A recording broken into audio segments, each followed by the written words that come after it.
Assalamualaikum warahmatullahi wabarakatuh. Nama saya Fen Arju dari kelas HTN 1, mata kuliah Hukum Tata Negara, NIM S 2019 3035. Dosen pengampu Bu Ervina Fuadatul Hilmi SHMH.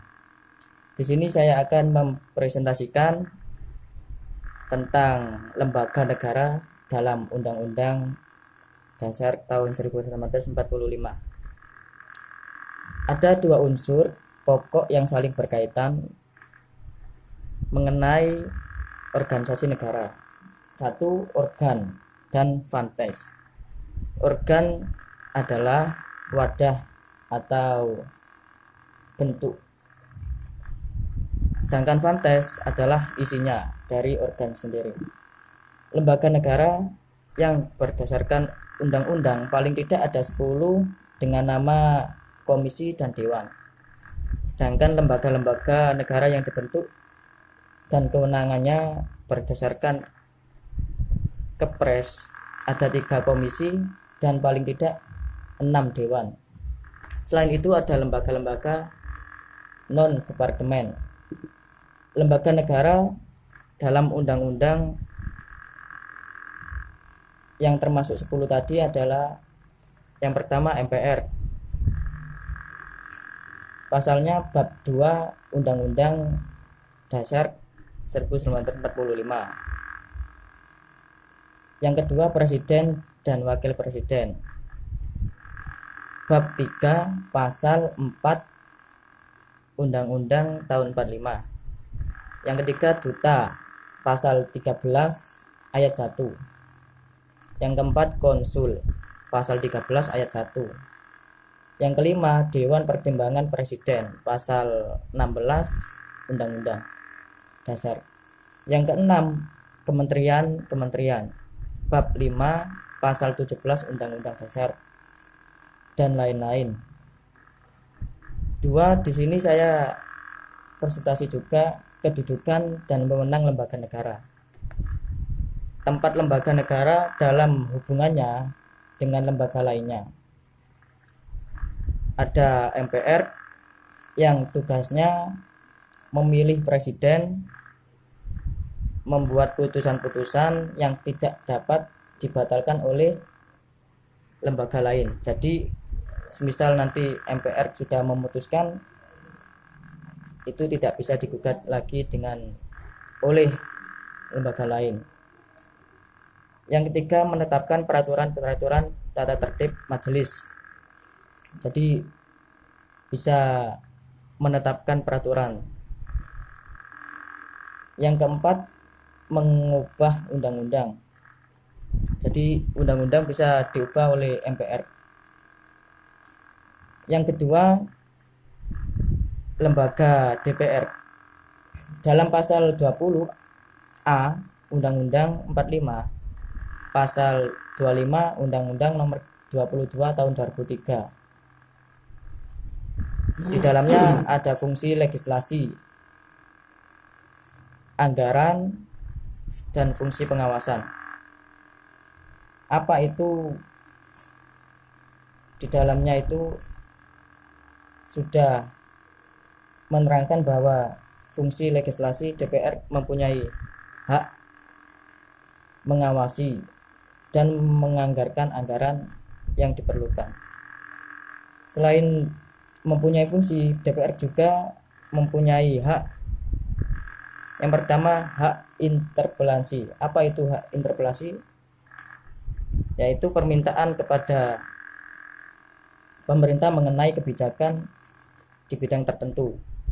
Yang kedua hak angket dan hak menyatakan pendapat, mengajukan rancangan undang-undang, mengajukan pertanyaan, dan menyampaikan pendapat dan usulan. Yang kelima memilih dan dipilih. Yang keenam membela diri. Jadi di sini kedudukannya sudah diterangkan dan wewenangnya lembaga negara dalam undang-undang. Selanjutnya akan dijelaskan oleh teman saya, kelompok dari mata kuliah Hukum Tata Negara. Assalamualaikum warahmatullahi wabarakatuh. Di sini saya akan meneruskan presentasi dari Mas Bene barusan tentang hubungan antar lembaga negara. Banyaknya lembaga-lembaga negara baru yang terbentuk pada pasca amandemen Undang-Undang Dasar 1945 secara otomatis telah mengubah hubungan antar lembaga-lembaga negara. Jika mengacu pada pengaturan lembaga-lembaga negara yang terdapat dalam Undang-Undang Dasar 1945, maka hubungan antar kelembagaan dapat dijabarkan berdasarkan hubungan fungsional, hubungan pengawasan, hubungan yang berkaitan dengan penyelesaian sengketa, serta hubungan pelaporan atau pertanggungjawaban.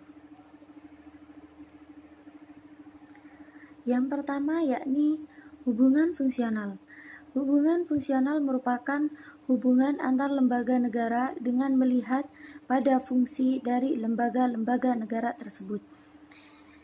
Secara fungsional, hubungan antar lembaga negara nampak pada hubungan antara DPR atau DPD Presiden dalam membuat undang-undang APBN dan juga untuk menyampaikan usul, pendapat, serta imunitas.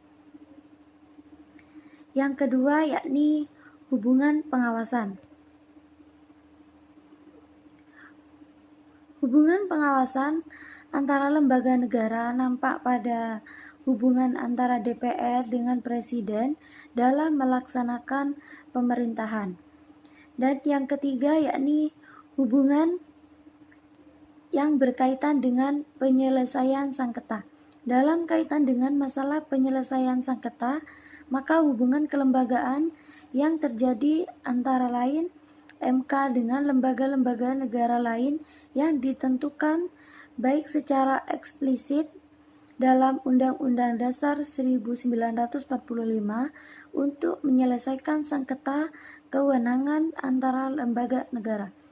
Dan yang kedua, MK dengan penyelenggara pemilu untuk menyelesaikan perselisihan hasil pemilu. Yang keempat yakni hubungan pelaporan atau pertanggungjawaban.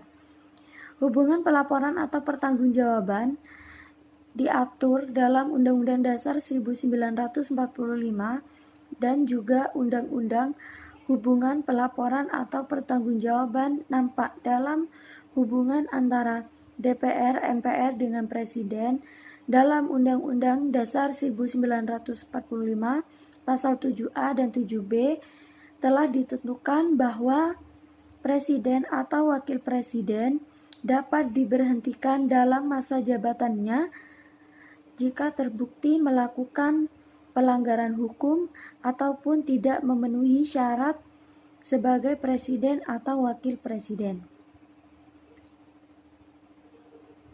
Dan yang kelima yakni hubungan keanggotaan. Hubungan keanggotaan antara lain MPR, DPR, dan DPD. MPR keanggotaannya terdiri dari anggota DPR dan DPD. DPR adalah merupakan perwakilan politik, sedangkan DPD adalah merupakan perwakilan daerah. Ketentuan ini telah menimbulkan persoalan dan perbedaan penafsiran mengenai sistem perwakilan yang dianut, yakni apakah Undang-Undang Dasar 1945 menganut sistem perwakilan universal, bikameral, atau trikameral. Baik, sampai situ saja penjelasan dari saya. Jika ada kesalahan, mohon maaf. Wabillahi taufiq wal hidayah. Wassalamualaikum warahmatullahi wabarakatuh.